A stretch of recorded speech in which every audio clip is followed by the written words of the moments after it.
বিভাগ সৃষ্টি করবে ডক্টর ইউনূস। কারণ আপনি তো এখনো আপনার সাথে বাংলাদেশের 16 কোটি মানুষ আছে। তারেককে এত ভয় কেন জানেন?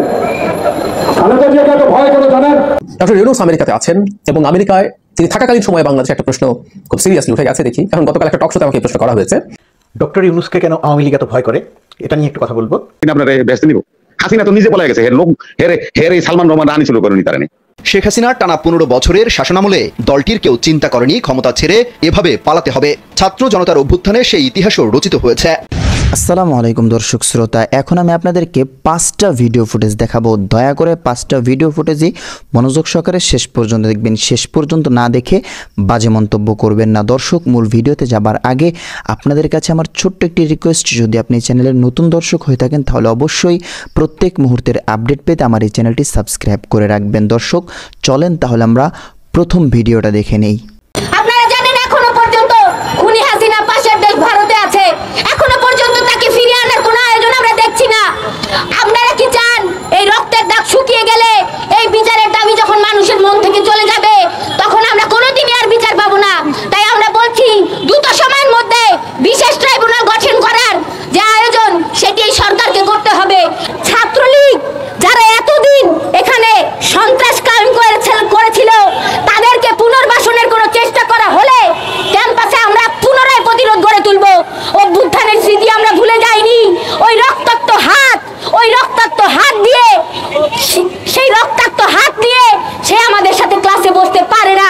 এবং হলগুলোতে আপনারা জানেন এখন সাধারণ শিক্ষার্থীর নামে ছাত্রলীগের লোয়ার যে অংশটা আছে, যারা ছাত্রলীগের 3rd টায়ার বা 4th টায়ার, তারা এখন নানানভাবে ক্যাম্পাসে সাধারণ শিক্ষার্থীর নামে সেখানে নানান কর্তৃত্ব বজায় রাখার চেষ্টা করছে।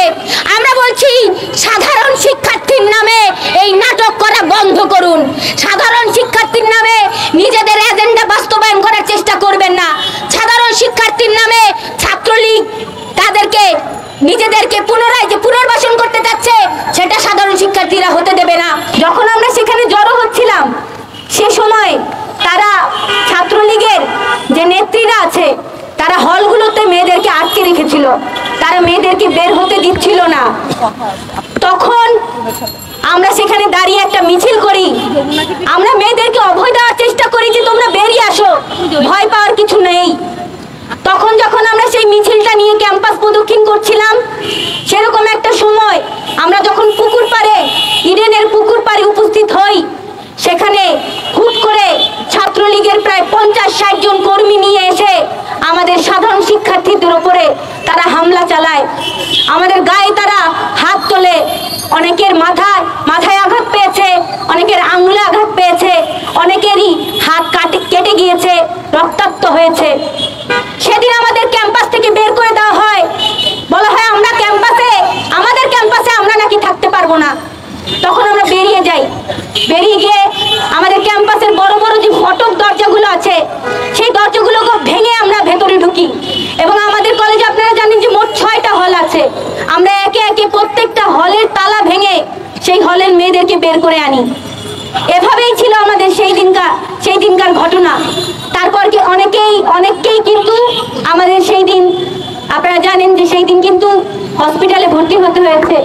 তার আগেও সেই দিন 13 তারিখ রাতে, 15 তারিখের আগে 14 তারিখ যে রাতে রাজাকার যে উস্কানিমূলক বক্তব্যের ভিত্তিতে প্রধানমন্ত্রী সেই সময়কার শেখ হাসিনা, খুনি হাসিনার যে উস্কানিমূলক বক্তব্য, সেই রাজাকার বক্তব্যের প্রতিবাদে যখন ইডেন মহিলা কলেজ থেকে সাধারণ শিক্ষার্থীরা রাস্তায় নামে, তখন ফিরে যাওয়ার পরও তাদের উপরে কিন্তু ছাত্রলীগরা নানানভাবে হুমকি ধামকি দিয়েছে।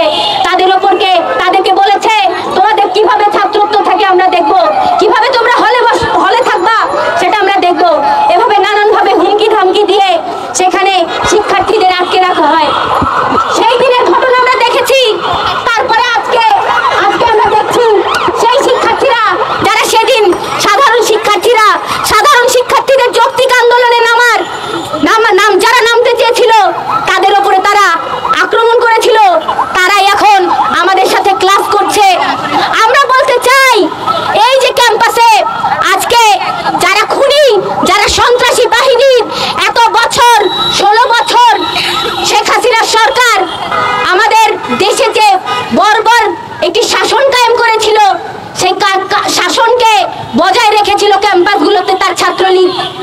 বাহিনী। সেই বাহিনী ক্যাম্পাসে নানানভাবে ছেলে মেয়েদের নিপীড়ন করেছে, সিট দখল করেছে, সিট বাণিজ্য করেছে। আমরা বলতে চাই সেই সিট বাণিজ্যকারী, সেই সন্ত্রাসী বাহিনী আজ আবার ক্লাসে ফিরে এসেছে। আমরা বলতে চাই অভ্যুত্থানের পরবর্তীতে 1.5-2 মাস হতে চললো, এখনো প্রশাসন এদের বিরুদ্ধে কোনো ব্যবস্থা নেয়নি। আমরা বলতে চাই যে যারা সাধারণ শিক্ষার্থী, যারা বাধ্য হয়ে ছাত্রলীগের সিটে উঠেছে, তাদের বিরুদ্ধে আমাদের কোনো অভিযোগ নেই। কিন্তু যারা এই ছাত্রলীগের পদধারী ছিল, এতদিন ছাত্রলীগের লেজুর ভিত্তি করেছে, ছাত্রলীগের সাথে সুবিধা ভোগ করেছে, তাদেরকে বিচারের আওতায় আনতে হবে।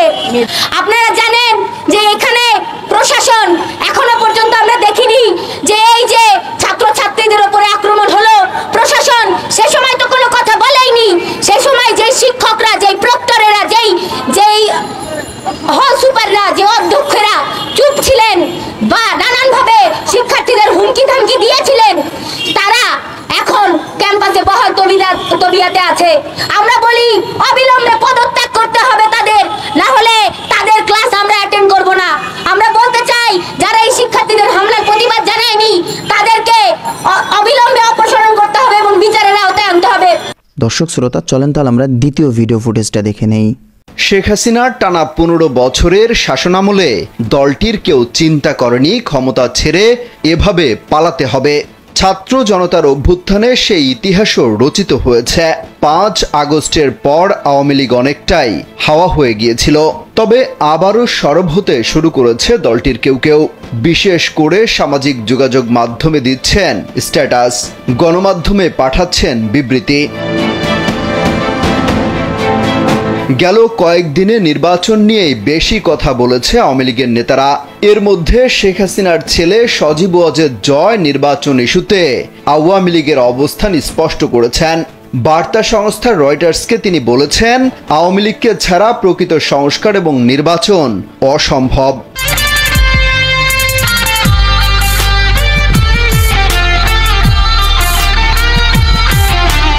জয়ের এমন কথায় অনেকটা পরিষ্কার যে আগামী নির্বাচনের জন্য তাদের দল প্রস্তুতি নেওয়া শুরু করেছে।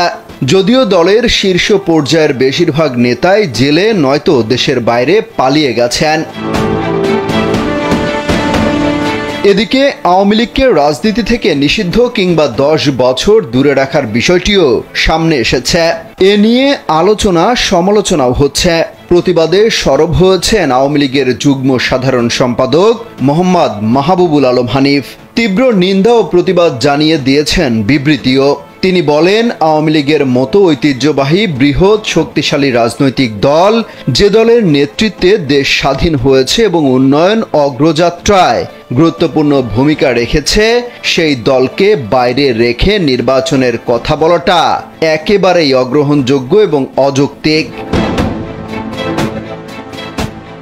আওয়ামী লীগ আগের চেয়ে আরো শক্তিশালী হয়ে ফিরে আসবে বলেও জানিয়েছিল হাসিনা পুত্র সজীব ওয়াজেদ জয়।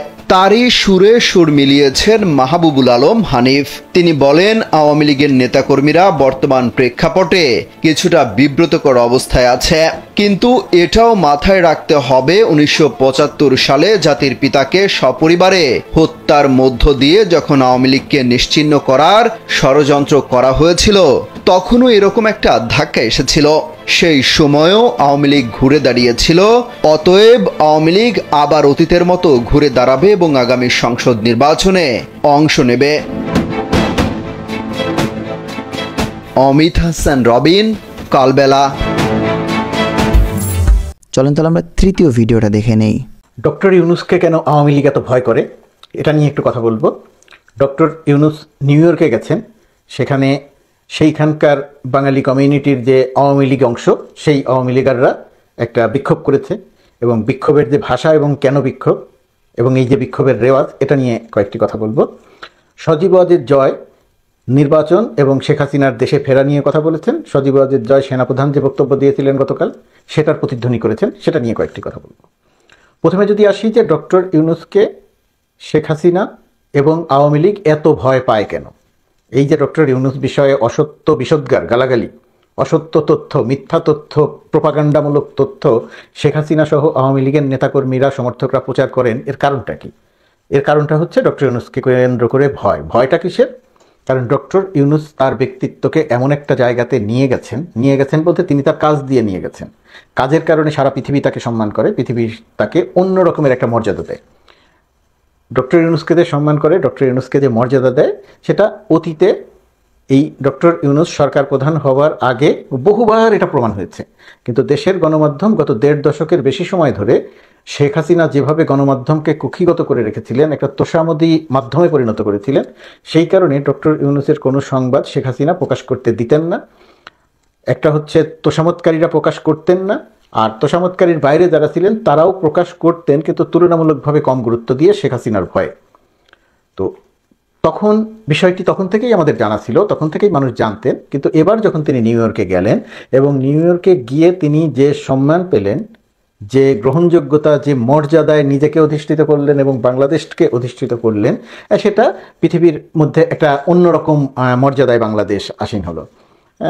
ধরুন মার্কিন যুক্তরাষ্ট্রের প্রেসিডেন্ট সাধারণ অধিবেশনে যে সমস্ত রাষ্ট্রপ্রধানরা যান, কারো সঙ্গে মার্কিন প্রেসিডেন্ট দেখা করেন, কথা বলেন। অধিকাংশ নেতাদের সঙ্গে, অধিকাংশ রাষ্ট্রপ্রধানের সঙ্গে তার একটা সবার জন্য যে আয়োজন, সেরকম একটা আয়োজনে দেখা হয়, সেরকম একটি আয়োজনে দেখা হয়, দাঁড়িয়ে কথা বলেন, ছবি তোলেন এবং সেটাকে ফলো করে প্রচার করেন। শেখ হাসিনা গত কয়েক বছর ধরে বারবার করে সেই কাজটি করেছেন। শেখ হাসিনা গত কয়েক বছর ধরে আমরা লক্ষ্য করেছি বিশ্ব নেতাদের যাদের সঙ্গে তার মিটিং হয়নি, মানে বাইলেটারাল দ্বিপক্ষীয় মিটিং হয়নি, তাদের সঙ্গেও মিটিংয়ের ছবি প্রচার করেছেন। জাতিসংঘের ভেতরে ছোট্ট একটি পুরস্কার এক কোণা থেকে একজন তুলে দেন, সেরকম একটি পুরস্কারকে পৃথিবীর অন্যতম মর্যাদার পুরস্কার হিসেবে দেশের গণমাধ্যমকে দিয়ে তিনি এটা প্রচার করিয়েছেন। আর ডক্টর মোহাম্মদ ইউনূস মার্কিন যুক্তরাষ্ট্রের সর্বোচ্চ পদক তো পেয়েছেনই, নোবেল তো পেয়েছেনই। তো এবার যেটা হলো যে বাংলাদেশের কোনো প্রেসিডেন্টের সঙ্গে জাতিসংঘের সাধারণ অধিবেশন চলাকালীন মার্কিন প্রেসিডেন্ট বৈঠক করেন, এটা একটা বিরল এবং নজিরবিহীন ঘটনা, কিন্তু এবার সেটা ঘটলো। এবং সম্পর্ক কতটা হৃদ্যতাপূর্ণ, বর্তমান প্রেসিডেন্ট জো বাইডেন, সাবেক রাষ্ট্রপতি বিল ক্লিন্টন সহ তাদের সঙ্গে যে সম্পর্ক, সেটা আরেকবার প্রতিষ্ঠিত হলো। কিন্তু ওই যে আওয়ামী লীগের একটা প্রোপাগান্ডা সেল আছে, সেই প্রোপাগান্ডা সেলটা একটা প্রচার করছে, সেটা হচ্ছে ডক্টর ইউনূস তাদের লোক। হ্যাঁ, ডক্টর ইউনূস তাদের পছন্দের লোক, তাদের পছন্দের লোক মানে ডক্টর ইউনূসের কাজ তারা পছন্দ করেন। বিল ক্লিন্টন প্রথম যখন নির্বাচনে অংশ নিতে চান, তখন নির্বাচনে অংশ নেবেন যে ঘোষণা দিয়েছিলেন, সেই ঘোষণার সময় তিনি ডক্টর ইউনূসকে আমন্ত্রণ জানিয়ে নিয়ে গিয়েছিলেন মার্কিন যুক্তরাষ্ট্রে। এবং মাইক্রো ফাইন্যান্স বা ক্ষুদ্র ঋণ, ডক্টর বিল ক্লিন্টন তার বক্তৃতায় বলেছিলেন, যদি আমি বিজয়ী হই, যদি আমাকে ভোট দেন, তাহলে আমি এই ক্ষুদ্র ঋণ আমেরিকার সর্বত্র বা আমেরিকার যে সমস্ত পিছিয়ে পড়া প্রদেশ আছে সেই জায়গাগুলোতে আমি ইমপ্লিমেন্ট করব। বিষয়টার গুরুত্ব উপলব্ধি করবেন। তো সেই জায়গাতে তারা তাদের লোক, মানে কি ডক্টর ইউনূসের কাজ তাদেরকে আকৃষ্ট করেছে, সেই কারণে তারা তাদেরকে পুরস্কার দিয়েছে এবং সম্মান দিয়েছে। এবারও সেটি দেখা গেল। এখন এই যে সম্মান দেয়া, এই যে সম্মাননা, এর জন্য যে আওয়ামী লীগের প্রোপাগান্ডা ছিল বলে হিলারি ক্লিন্টনকে চাঁদা দিয়েছেন, বিল ক্লিন্টনকে অমুকটা করেছেন, ডক্টর ইউনূস হিলারি ক্লিন্টনকে 1 টাকাও চাঁদা দেননি, কোনো প্রমাণ কোথাও নাই। শেখ হাসিনা তো মিথ্যা কথার একটা ডিপো, তো শেখ হাসিনা কোথাও কোনো জায়গায় প্রমাণ নেই। গ্রামীণ আমেরিকা চলে আমেরিকার নিয়ম অনুযায়ী। ডক্টর ইউনূস সেটার অনারারি চেয়ারম্যান। সারা পৃথিবীতে যত গ্রামীণের নামে যত প্রতিষ্ঠান আছে সেগুলোর চেয়ারম্যান ডক্টর ইউনূস। নির্বাহী ক্ষমতা তার নয়, সেটা তিনি পরিচালনাও করেন না, তার নামে পরিচালিত হয়। সেটা মার্কিন যুক্তরাষ্ট্রের ভেতর থেকে অর্থ সংগ্রহ করা হয়, মার্কিন যুক্তরাষ্ট্রের নিয়ম অনুযায়ী পরিচালিত হয়। একই রকমভাবে সারা পৃথিবীর সব জায়গাতে সেভাবে পরিচালিত হয়। এখানে ডক্টর ইউনূসের কোনো টাকাও নাই। ডক্টর ইউনূস কাকে টাকা দেওয়া হবে, কোথায় খরচ করা হবে, পরিচালনা কিভাবে হবে, কোথাও কোনো কিছু দেখেন না। সুতরাং এই প্রোপাগান্ডা আছে যে যেহেতু টাকা দিয়েছিলেন নির্বাচনী ফান্ডে, সেই কারণে তারা তাকে সম্মান জানান। একেবারে ভুয়া, মিথ্যা প্রোপাগান্ডা, অপপ্রচার। যাই হোক, এটা নিয়ে বেশি কথা বলবো না।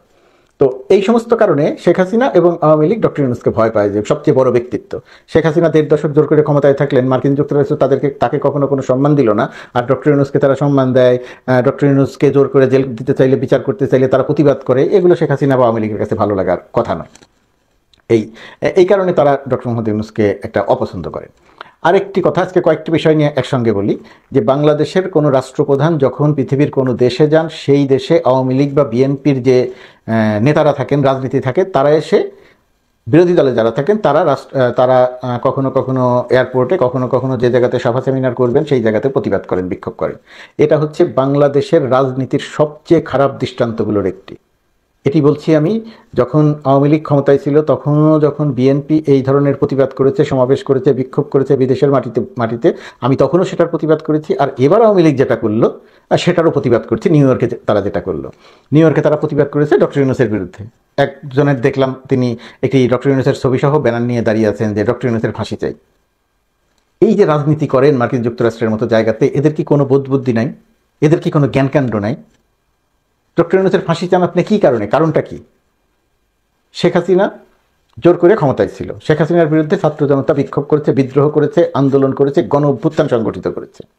শেখ হাসিনা গুলি করে মানুষ হত্যা করেছে কমপক্ষে 700 থেকে 1000 মানুষ হত্যা করলো শেখ হাসিনা।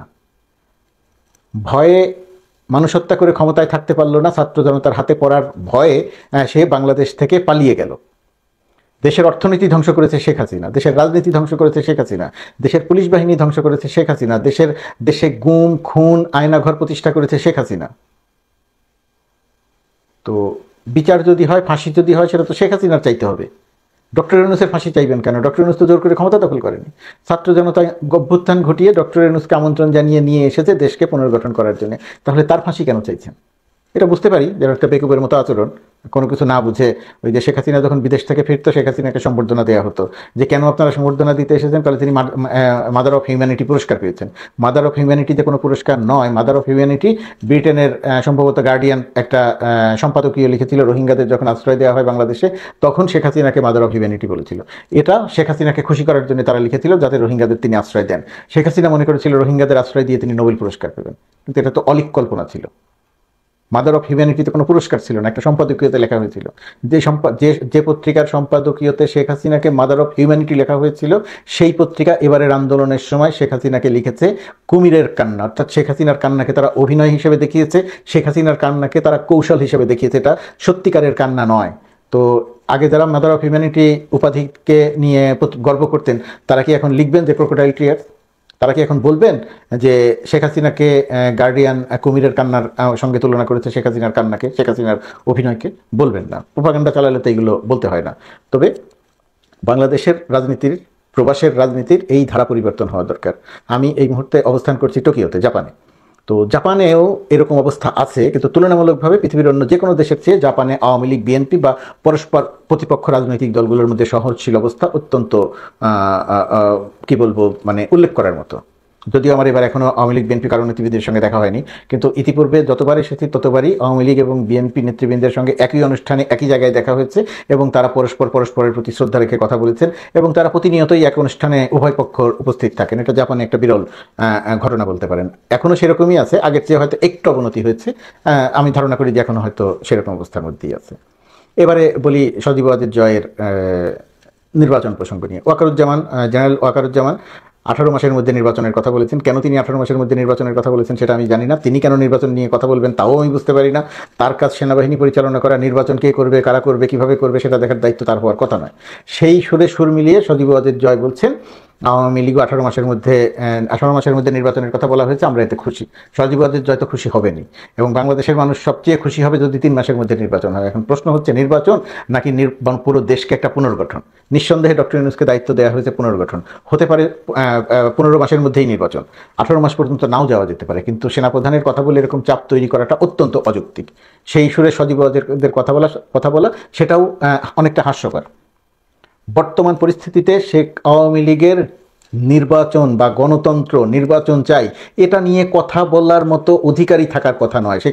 সজীব ওয়াজেদ জয়ের আয়নার সামনে দাঁড়িয়ে নিজের চেহারা দেখা দরকার, যে সে কি বলছে, দেশে কি করেছে, কি বলছে। অধিকার পাওয়ার কথা নয়। এখানে আরেকটা কথা বলিনি, কয়েকদিন আগে নির্বাচন কমিশন সংস্কারের বিষয়ে যে কমিটি গঠন করা হয়েছে, যেটা সংস্কারের জন্য যে কমিটি, সেটার প্রধান তো বদিউল আলম মজুমদার বাংলাদেশের নির্বাচন ব্যবস্থা নিয়ে অনেক কাজ করেছেন, গুরুত্বপূর্ণ কাজ করেছেন, বহু বছর ধরে তিনি এই কাজটি করছেন। তো তাকে দায়িত্ব দেওয়া হয়েছে, এটা ঠিক আছে, কিন্তু তার একটি বক্তব্য আমাকে খুবই হতাশ করেছে। তিনি বলছেন রাজনৈতিক দল হিসেবে আওয়ামী লীগের সঙ্গে আলোচনা করব না, আওয়ামী লীগ নির্বাচনে অংশ না নিলেও এই নির্বাচন গ্রহণযোগ্য হবে। আমার কাছে মনে হয়েছে এগুলো অত্যন্ত অপ্রাসঙ্গিক এবং মানে একটা বিতর্ককে আমন্ত্রণ জানিয়ে সামনে আনার মতো বক্তব্য, এবং তার কাছ থেকে আমি কোনোভাবেই এরকম বক্তব্য প্রত্যাশা করিনি। এখানে আমি আমার অবস্থান পরিষ্কার করি, আওয়ামী লীগের সঙ্গে আলোচনা করা হবে কি না, আওয়ামী লীগ নির্বাচনে অংশ নিবে কি না, আওয়ামী লীগ নির্বাচনে অংশ না নিলে নির্বাচনটি প্রশ্নবিদ্ধ হবে কি না। প্রথমত কথা, আওয়ামী লীগের সঙ্গে আলোচনা করা হবে না, এটা অত্যন্ত অযৌক্তিক কথা। অবশ্যই আওয়ামী লীগের সঙ্গে আলোচনা করতে হবে। প্রশ্ন আছে এখানে, কোন আওয়ামী লীগের সঙ্গে আলোচনা করতে হবে? আওয়ামী লীগের বর্তমান যে নেতৃত্ব, শেখ হাসিনা সহ বর্তমানের যে নেতৃত্ব, পুরো নেতৃত্বটি হত্যাকাণ্ড এবং দুর্নীতির সঙ্গে সম্পৃক্ত। আবারও বলছি, পুরো নেতৃত্বটি, শেখ হাসিনা সহ পুরো নেতৃত্বটি হত্যাকাণ্ড, ছাত্র জনতা হত্যাকাণ্ড, 700 থেকে 1000 মানুষ হত্যার সঙ্গে এদের সম্পৃক্ততা, চুরি, লুট, জালিয়াতির সঙ্গে এদের সম্পৃক্ততা, দুর্নীতির সঙ্গে এদের সম্পৃক্ততা। বর্তমান সরকারের দায়িত্ব শেখ হাসিনা থেকে শুরু করে সকল নেতা, চুরি, বাটপারি, দুর্নীতির সঙ্গে যারা জড়িত তাদের বিচার করা। তাদের বিচার প্রক্রিয়া সম্পন্ন করে অথবা বিচার প্রক্রিয়া চলমান অবস্থাতে যদি নির্বাচন হয়, আওয়ামী লীগকে অবশ্যই নতুন নেতৃত্ব নিয়ে সামনে আসতে হবে। আওয়ামী লীগ যদি এদেশে রাজনীতি করতে চায়, অবশ্যই নতুন নেতৃত্ব নিয়ে সামনে আসতে হবে। সরকারের অবস্থান এখানে কি হবে জানি না, আমি আমার কথা বলছি। নতুন নেতৃত্ব নিয়ে আওয়ামী লীগ যদি সামনে আসে এবং ছাত্র জনতা হত্যার জন্য যদি ক্ষমা চায় দেশের মানুষের কাছে, তাহলে নিশ্চয়ই সেই আওয়ামী লীগের সঙ্গে নির্বাচন কমিশন সংস্কারের আলোচনা নিশ্চয়ই হতে পারে এবং আমি মনে করি করা দরকার। কিন্তু বর্তমান নেতৃত্বকে অক্ষুণ্ণ রেখে, বর্তমান নেতৃত্বকে সামনে রেখে, শেখ হাসিনাকে সামনে রেখে, শেখ হাসিনাকে দলের নেতৃত্ব রেখে, যে 1000 মানুষের হত্যাকারী, সেই মানুষকে সামনে রেখে যদি বলে যে এই আওয়ামী লীগের সঙ্গে আলোচনা, নিশ্চয়ই সেই আওয়ামী লীগের সঙ্গে আলোচনা নয়, নিশ্চয়ই সেই আওয়ামী লীগের বিচার হবে, সেই আওয়ামী লীগের সঙ্গে আলোচনা হবে না। তবে এটা বদিউল আলম মজুমদারের মুখ থেকে ব্যাখ্যা বিশ্লেষণ না করে এ ধরনের কথা বলাটা খুবই আপত্তিকর, যে আওয়ামী লীগ নির্বাচনে অংশ না নিলেও নির্বাচন প্রশ্নবিদ্ধ হবে না। নতুন আওয়ামী লীগ, নতুন নেতৃত্বের আওয়ামী লীগ যদি নির্বাচনে অংশ নেয় তো অংশ নেবে, পুরনো যারা আছে তাদের বিচার হবে, কারো জেল হবে, কেউ খালাস পাবে। খালাস পাওয়ার পরে নিশ্চয়ই সে আন্দোলন পার্টির সঙ্গে সম্পৃক্ত হতে পারে। সজীবদের জয় যে বলেছেন 18 মাসের মধ্যে নির্বাচন, নিশ্চয়ই 18 মাসের মধ্যে নির্বাচন হতে পারে। 18 মাসের চেয়ে বেশি লাগতে পারে, কমও লাগতে পারে। এটা তো সজীবদের জয়ের কথার উপরে নির্ভর করছেন না, তারা তো হত্যাকারীর সহযোগী। সুতরাং এই বর্তমান সময়ে কার অবস্থান থেকে কি কথা বলা দরকার সেটা খুব গুরুত্বপূর্ণ। এটা বদিউল আলম মজুমদার থেকে শুরু করে সরকারের সঙ্গে যারা আছেন তাদের সবার বিষয়টি হৃদয়ে উপলব্ধি করা দরকার। একই রকমভাবে সজীব ওয়াজেদ জয় এবং শেখ হাসিনা বা আওয়ামী লীগের উপলব্ধিতে আসা দরকার, সে যে রাজনৈতিক দলটিকে নিয়ে কথা বলছে সেই রাজনৈতিক দলটি একটি হত্যাকারী রাজনৈতিক দল, ছাত্র জনতা হত্যাকারী। তো সেই ছাত্র জনতা হত্যাকারী রাজনৈতিক দলের মুখপাত্র হয়ে ওয়াশিংটনে বসে কথা বললে সজীব ওয়াজেদ জয়ের কথা বাংলাদেশের মানুষের কাছে যেমন গুরুত্ব পাবে না, সরকারের কাছেও গুরুত্ব পাবে না। বিদেশি কোনো রাষ্ট্র বাংলাদেশে নির্বাচন করে দিবে না। সমর্থন থাকবে, সেই সমর্থন থাকবে ডক্টর ইউনূসের পক্ষে, সজীব ওয়াজেদ জয় বা আওয়ামী লীগের পক্ষে নয়। তবে আমরা বিশ্বাস করি বাংলাদেশের সমস্যা বাংলাদেশই সমাধান করবে। ডক্টর ইউনূস যে দায়িত্ব নিয়েছেন তিনি দায়িত্ব নিয়ে সমস্যার সমাধান করবেন। দেশের মানুষের ভেতরে একটা হতাশা তৈরি হচ্ছে এইভাবে যে এখনও তো কিছু হলো না, মাত্র 1.5 মাস গেল, 16 বছর ধরে, দেড় দশক ধরে যে দেশকে অস্থিতিশীলতা তৈরি করেছে, অর্থনীতি ধ্বংস করেছে, পুলিশ ধ্বংস করেছে, সেনাবাহিনীর ক্ষতি করেছে, র্যাবের ক্ষতি করেছে, বিজিবির ক্ষতি করেছে, সেই রাষ্ট্রটি আর্থিক ব্যবস্থা ধ্বংস করেছে, সেই রাষ্ট্রটি 1.5 মাসের জন্য সব কিছু একেবারে পুনর্গঠন করে ফেলবে, পুনর্গঠনের রোডম্যাপ ঘোষণা করবে। এগুলো বসে বসে বিদেশে বসে বসে কল্পনা করা যায়।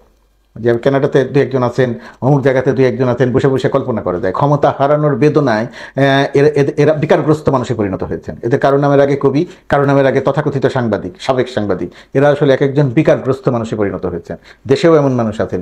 এই বিকারগ্রস্ত মানুষ ফেসবুকে আওয়ামী লীগকে আরও বিকারগ্রস্ত করে তুলছেন। বুদ্ধি দেন ক্ষমা চাইতে, বুদ্ধি দেন নতুন নেতৃত্বে। সেটা না করে বিকারগ্রস্ত আচরণ করলে নিজেরাও ঘৃণিত হবেন, আওয়ামী লীগকে আরও ঘৃণিত দলে পরিণত করবেন।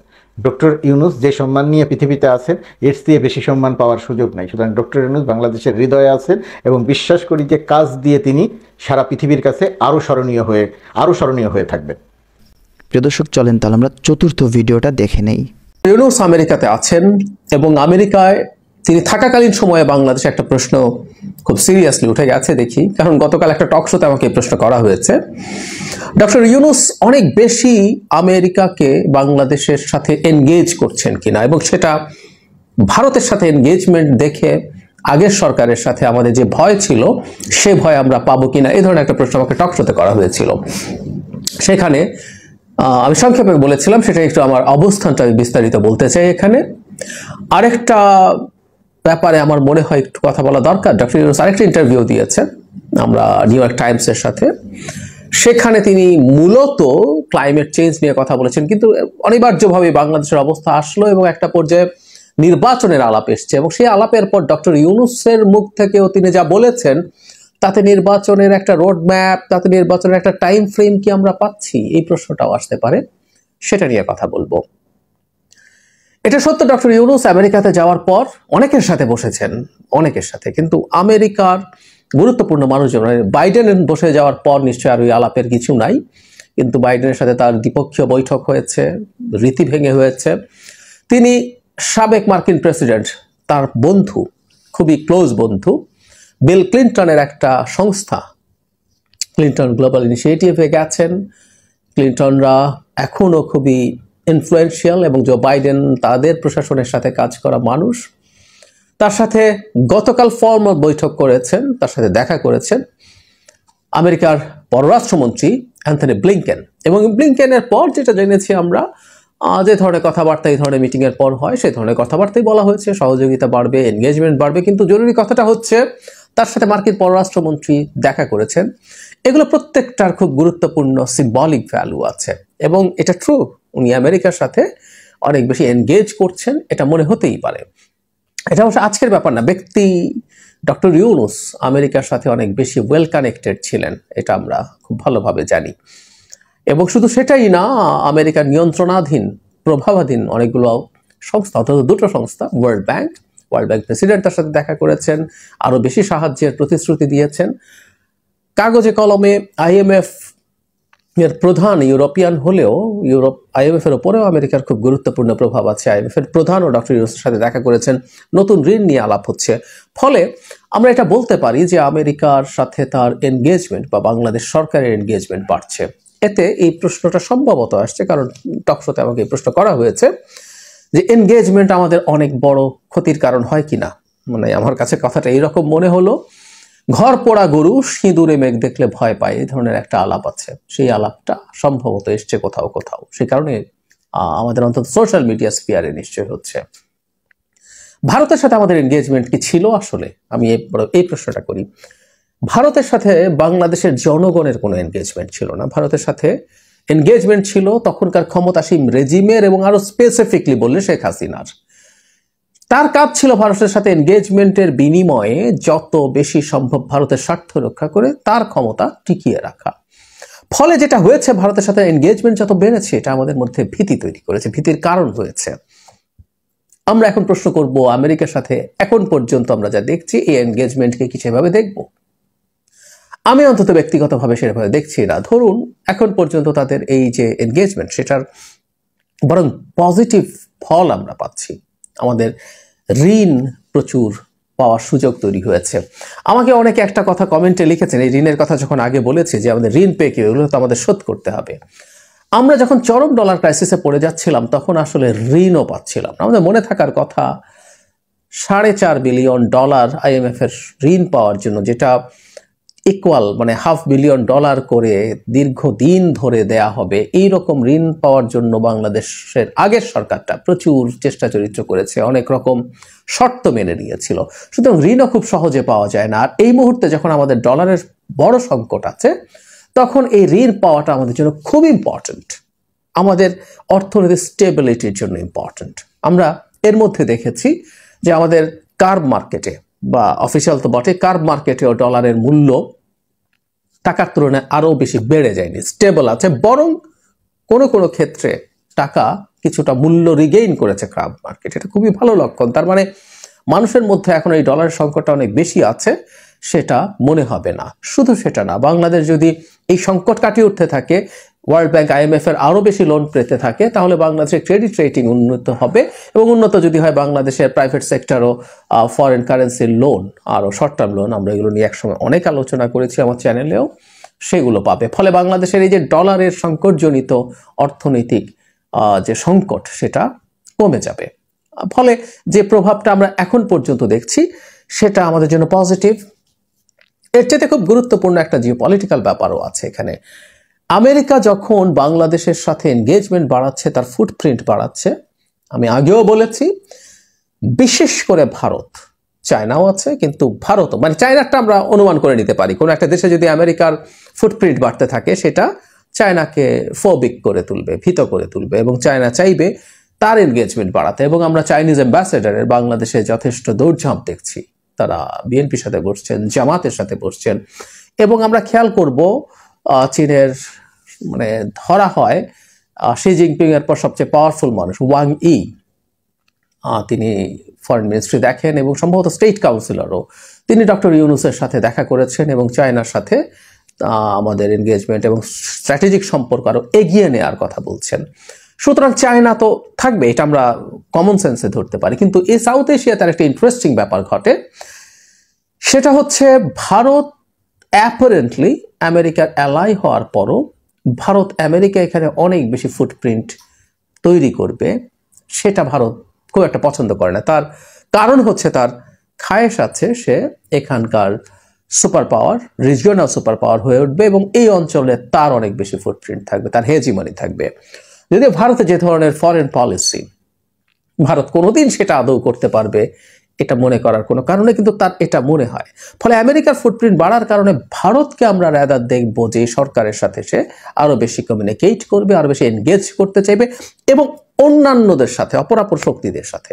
বিএনপির সাথে ভারতের হাই কমিশনার দেখা করেছেন, সেটা আমরা দেখেছি, তাদের দৌড়ঝাঁপ আছে। জয়শঙ্কর আমাদের পররাষ্ট্র উপদেষ্টার সাথে দেখা করেছেন, তারা বাংলাদেশের সাথে এনগেজমেন্ট বাড়ানোর কথা বলছেন। সুতরাং আমেরিকার সাথে এই যোগাযোগ বরং ভারতকেও বেশ খানিকটা লাইনে আনতে সাহায্য করছে বলে আমি মনে করি এবং সেটা আমাদের জন্য পজিটিভ হবে, এতে কোনো রকম কোনো সন্দেহ নাই।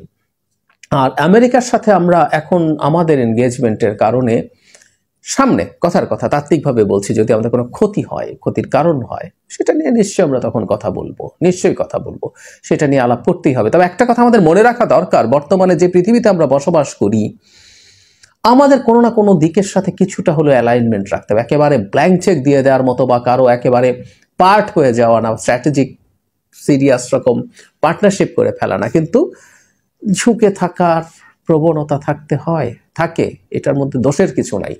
স্বাধীন সার্বভৌম দেশগুলো ইন্টারন্যাশনাল নানান ক্যালকুলেশনে পড়ে এবং তারা মানে কোনোখানে যদি বৈধ সরকারও থাকে, এতদিন আমাদের বৈধ সরকার ছিল না, এখনকার এটাকে আমি বৈধ সরকার মনে করি, ভবিষ্যতে আরো নির্বাচনের মাধ্যমেও যদি হয় তাকেও চাপে পড়তে হয়, তাকেও নানান রকম ক্যালকুলেশনের মধ্যে ফিট ইন করাতে হয়। আমি মানে ভারতের উদাহরণ দিয়েই বলেছিলাম আগেও যে ভারতের মতো এত পাওয়ারফুল একটা দেশ, এত বড় একটা দেশ, এত বড় বাজার আমেরিকার স্ট্র্যাটেজিক অ্যান্ড সিকিউরিটি অ্যালাই, সেই ভারতও যখন রাশিয়ার সাথে তার দহরম মহরম চালিয়েছে, বিশেষ করে ইউক্রেন আগ্রাসনের পর তেল কেনা বাড়িয়ে রাশিয়ার ইকোনমিকে সাস্টেইন এবং সার্ভাইভ করানোর ক্ষেত্রে রোল প্লে করেছে আমেরিকা এবং ওয়েস্ট, তার জন্য বিশেষ করে ইউরোপ, আমেরিকার সাথে ইউরোপ মিলে সেটা খুব স্ট্রং ক্রিটিসিজম করেছে। ভারত খুবই পাওয়ারফুল দেশ, বড় দেশ, স্বাধীন দেশ এবং এখানে একটা সহি নির্বাচনের মাধ্যমে নির্বাচিত সরকার থাকার পরও হয়েছে। সুতরাং কোনো দেশ কোনো দেশের চাইবে সে তার প্রভাব বলয় তৈরি করা। এখন আমাদের দেখার ব্যাপার হচ্ছে আমাদের এই প্রভাব বলয় আমাদের ক্ষতি করছে কিনা লাভ করছে। আমি ডক্টর ইউনূসের আমেরিকার সাথে এবং আমেরিকার সাথে এনগেজমেন্ট মানে সেই ক্ষেত্রে পশ্চিমা বিশেষ করে ইউরোপের এনগেজমেন্টও বাড়া, সেটাকে আমি আমার দিক থেকে পজিটিভ বলে মনে করি এখন পর্যন্ত অন্তত। আবারও বলছি, দিনের শেষে দেশের স্বার্থই সবকিছু। যদি দেখা যায় কখনো সেই এনগেজমেন্ট আমাদের জন্য খুব বড় ক্ষতির কারণ হচ্ছে, ডক্টর ইউনূসের এনগেজমেন্ট তার বেনিফিট করছে, দেশের ক্ষতি করছে শেখ হাসিনার মতো, তাত্ত্বিকভাবে বলছি, আমি কখনোই বিশ্বাস করি না ডক্টর ইউনূস তেমন কিছু করবেন, কিন্তু যদি করেন সেই ক্ষেত্রে আমরা শোরগোল করব, প্রতিবাদ করব, কোনো অসুবিধা নেই। আরেকটা ব্যাপার নিয়ে যেটা নিয়ে কথা বলতে চাই সেটা হলো নির্বাচনের সময়সূচি। নিউ ইয়র্ক টাইমসের সাথে একটা ইন্টারভিউতে তাকে নির্বাচন নিয়ে জিজ্ঞেস যখন করা হয়েছে তখন তিনি বলেছেন এরকম, আমি ভিডিওটা শুনলাম, সেখানে উনি বলছেন খুব বেশি দূরে না, তো ফার হবে না, এটা একটা রিজনেবল টাইমের মধ্যে নির্বাচন হবে। তখন যিনি তার ইন্টারভিউ নিচ্ছিলেন সেই জার্নালিস্ট তাকে জিজ্ঞেস করেন রিজনেবল টাইম বলতে তিনি কতটুকু বোঝেন। তিনি সেটা অবশ্য খুব স্পষ্ট করেননি বরাবরের মতো, কিন্তু একটা ঘটনা বলেছেন যেটা আমরা আগেও শুনেছি, তারপরে এখানে কিছু ইন্টারেস্টিং ফাইন্ডিং আছে। তিনি বলেছেন যে আমরা আগে সংস্কার করব, এই সংস্কারের জন্য যে 6টা কমিশন তৈরি করা হয়েছে সেগুলোর কথা বললেন এবং তারা 3 মাসের মধ্যে তাদের রিপোর্ট দেবে। রিপোর্ট পাওয়ার পর এটাকে উনি ব্লু প্রিন্ট বলছেন, সেই ব্লু প্রিন্ট থেকে আমরা ব্লু প্রিন্ট নিয়ে তারা কথা বলবেন বিভিন্ন রাজনৈতিক দলের সাথে এবং একটা কনসেনসাসে আসার চেষ্টা করবেন। সেই consensus which is very important, খুব ভেরি ইন্টারেস্টিং, সেখানে উনি বলছেন সেই কনসেনসাসে যে যে জিনিসগুলো এখন করা যাবে বা করা হবে বলে সবাই স্বীকার করবে, মানবে, সেগুলো এখনই করে ফেলা হবে। আর যেগুলো মনে করে সবাই যদি মনে করে কনসেনসাসের মাধ্যমে যে ইলেকটেড গভর্নমেন্ট এগুলো করবে, তাহলে সেগুলো ইলেকটেড গভর্নমেন্টের মাধ্যমে হবে, সেটা উনি বলছেন। তারপর আবার তাকে জিজ্ঞেস করা হচ্ছে যে তাতে কি সময় লাগবে বা কি কাজ বাকি থাকবে নির্বাচনের জন্য। তখন তিনি বলছেন যে এরপর সাজেশন অনুযায়ী নির্বাচন কমিশন তৈরি হবে এবং একটা ভোটার তালিকা তৈরি হবে, তারপর নির্বাচন। আপনি এভাবেই বলছেন। তাহলে সময়গুলো আমার মনে হয় যে সামহাউ সেনাপ্রধান যে ধরনের একটা ডেডলাইন দিয়েছেন বা টাইম ফ্রেম দিয়েছেন, ডেডলাইন বলবো না, টাইম ফ্রেম দিয়েছেন 1.5 বছর, মোটা দাগে ডক্টর ইউনূসের ব্যাপারটা আমার সেই রকমই মনে হয়েছে। 3 মাস মানে এই বছর শেষ হবে। উনি ওনার ভাষণে বলেছেন 1-2 সপ্তাহের মধ্যেই রাজনৈতিক দলের সাথে আলোচনা শেষ করবেন এবং সেটা অনুযায়ী যদি বাকি কাজ করতে হয়, নির্বাচন কমিশন ফর্ম করা এবং অন্যান্য সংস্কার 6 মাসের মধ্যে বেসিক সংস্কারগুলো করে ফেলা অসম্ভব না। তারপরে একই সাথে ভোটার তালিকা তৈরি করার জন্য সবার আগে নির্বাচন কমিশন তৈরি করা, সেটার জন্য একটা আইন তৈরি করে নির্বাচন কমিশন তৈরি করা, এইসব কাজ গুছিয়ে ফেলা আছে। সরকার চাইলে খুব দ্রুতই করতে পারে এবং আইনের প্রপোজাল অনেকেই দিয়েছেন, সুতরাং সেগুলো প্রায় তৈরি আছে। সেটা করে নির্বাচন কমিশন তৈরি হলো, ভোটার তালিকার হালনাগাদ হতে কয়েক মাসই লাগবে। সেটা ইনফ্যাক্ট এই জানুয়ারি, ফেব্রুয়ারি, মার্চ থেকে শুরু হয়ে যেতে পারে। এরপর নির্বাচন হতে পারে। আমার কাছে আমার ব্যক্তিগত অপিনিয়ন যেটা, সেনাপ্রধান যে 1.5 বছরের কথা বলছেন, তার মানে আগামী বছরের শেষে বা তার পরের বছরের শুরুতে নির্বাচনের একটা টাইম ফ্রেম ডক্টর ইউনূসের ভাষ্য থেকেও আমি আবারও বলছি, আই মে বি রং, কিন্তু আমার কাছে এটা আমার ইন্টারপ্রিটেশন, উনিও সেরকম একটা সময়ের কথাই সম্ভবত বলছেন। দুটো কোইনসাইড করছে বলে আমার ধারণা। ওই ইন্টারভিউটা শেষ হয়েছে একটা ফান দিয়ে। তাকে জিজ্ঞেস করেছিল উনি নির্বাচনে পার্টিসিপেট করবেন কি না। উনি খুবই উইটি ঢঙ্গে বলছেন, আমাকে দেখে কি মনে হয় যে আমি রান ফর দ্য ইলেকশন। তো সবাই হাসলো এবং উনি নিশ্চিত করলেন উনি নির্বাচনে পার্টিসিপেট করবেন না। আমরা কেউ স্পেকুলেট করছিলাম যে নির্বাচন হয়ে নানান রকম স্পেকুলেশন আসছিল, কি হতে পারে, কোনো একটা স্ট্রাকচার নতুন ফর্মে উনি নির্বাচন করতে পারেন, করে দায়িত্বে আসতে পারেন। আবার উনি খুব স্পষ্টভাবে সেটা নস্যাৎ করলেন, সেটা বাতিল করলেন, নাকচ করলেন। এটাও একটা গুরুত্বপূর্ণ বিষয় ইন্টারভিউর। দর্শক শ্রোতা, চলেন আমরা তাহলে আজকের শেষ ভিডিওটা দেখে নেই। বাংলাদেশের ইতিহাস সৃষ্টি করবে ডক্টর ইউনূস, কারণ আপনি তো এখনো, আপনার সাথে বাংলাদেশের 16 কোটি মানুষ আছে। তারেককে এত ভয় কেন জানেন? খালেদা জিয়াকে এত ভয় কেন জানেন? আপনাদের অবগতির জন্য বলতে চাই, 1980 সালে আমার নেতা, স্বাধীনতার ঘোষক শহীদ প্রেসিডেন্ট জিয়াউর রহমান যখন ভারত সফরে যান, তখন ইন্দিরা গান্ধীর সাথে একটি বৈঠকে ইন্দিরা গান্ধী রিকোয়েস্ট করেছিল জিয়াউর রহমানকে যে শেখ হাসিনাকে ফেরত দেন, তার সম্পত্তি ফেরত দেন। আমার নেতা স্পষ্ট করে বলে দিয়েছিল সে আসুক দেশে, তার সকল সম্পদ ফেরত দেওয়া হবে। 17ই মে না 13 তারিখে আপনি বাংলাদেশে আসলেন, 2 সপ্তাহ পরে জিয়াউর রহমান কেন খুন হলো, এটা এখন আমরা জানার ইচ্ছা জাগে আমাদের। ষড়যন্ত্র আপনি করেছেন, ষড়যন্ত্রকারী আপনি। বাংলাদেশের সকল সাংবিধানিক প্রতিষ্ঠান আপনি ধ্বংস করে দিয়েছেন নিজের হাতে। বিচার মানে আমি তাল গাছ, আমার বিচার যখন পক্ষে যেত না, এজলাসে লাথি মারতেন। আজকে এই হাইকোর্টের সামনে ময়লা ফেলার দৃষ্টান্ত আপনারাই দেখিয়েছেন আওয়ামী লীগ।